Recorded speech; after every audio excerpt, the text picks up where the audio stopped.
müstakil Azerbaycan yaşayacak. Azerbaycan'ın devlet müstakilliği ebedi olacak, dönmez olacaktır. Halkımız daima serbest, öz talihinin sahibi olacaktır.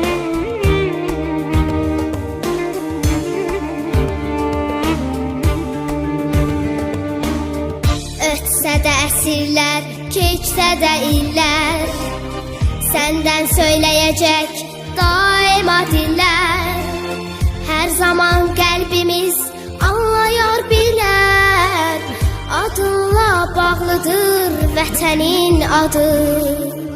Ötsə də əsirlər, keçsə də illər, səndən söyləyəcək daima dillər.